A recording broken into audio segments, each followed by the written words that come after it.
Alphabet Incorporated, perusahaan yang menaungi Google, harus membayar denda 11 juta dolar Amerika Serikat. Data pribadi merupakan suatu hal yang sangat penting bagi setiap orang, karena data pribadi dapat digunakan untuk berbagai hal, dari keperluan pribadi yang bersifat umum hingga khusus seperti melakukan transaksi di media online. Transaksi di media online bisa berupa pembelian, penjualan, bahkan pinjaman online pun sekarang sudah tersedia di Play Store dan App Store dengan berbagai nama dan logo yang berbeda. Mulai dari fintech pinjaman online yang legal sampai fintech pinjaman online yang ilegal pun tersedia di sana. Pada masa pandemi seperti ini, banyak orang membutuhkan dana yang mendesak dan menjadikan pinjaman online sebagai solusi. Tetapi, masyarakat Indonesia masih kurang teredukasi dalam hal teknologi, sehingga tidak bisa membedakan mana pinjaman online yang legal dan mana pinjaman online yang ilegal.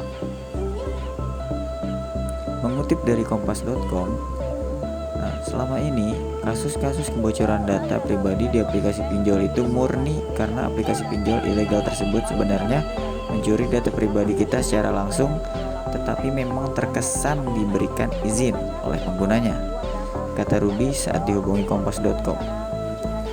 Pada saat pendaftaran pinjaman online, nasabah diminta berfoto selfie dan memasukkan KTP-nya.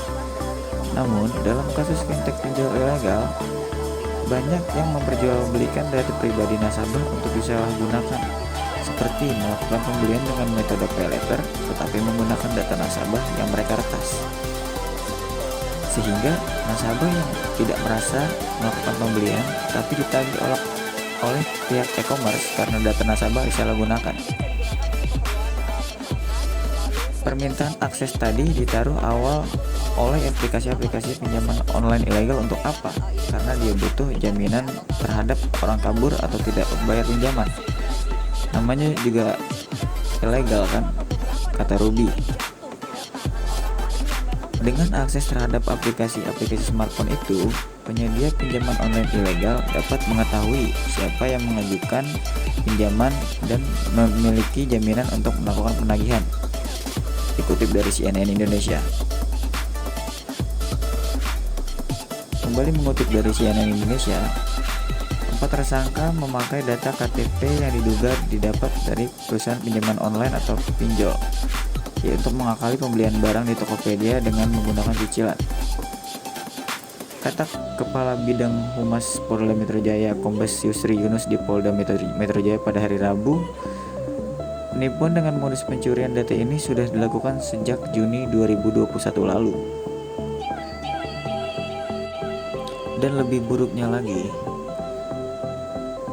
pencurian data pribadi oleh fintech pinjol ilegal ini lalu kembali diperjualbelikan oleh pihak oknum pinjol ilegal tersebut untuk mendapatkan keuntungan pribadi dengan mematok harga tergantung kepada spesifikasi data yang dijual. Maka dari itu, disinilah pentingnya edukasi akan teknologi dan masyarakat harus bisa membedakan mana aplikasi yang ilegal dan mana aplikasi yang legal dan terdaftar di OJK. Regulasi dari pemerintah pun tidak kalah pentingnya.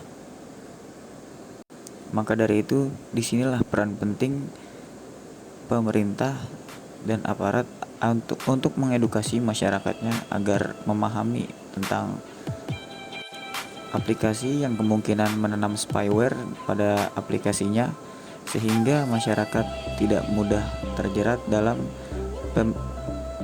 pembajakan data pribadi untuk diperjualbelikan demi meraup keuntungan pribadi para oknum ini.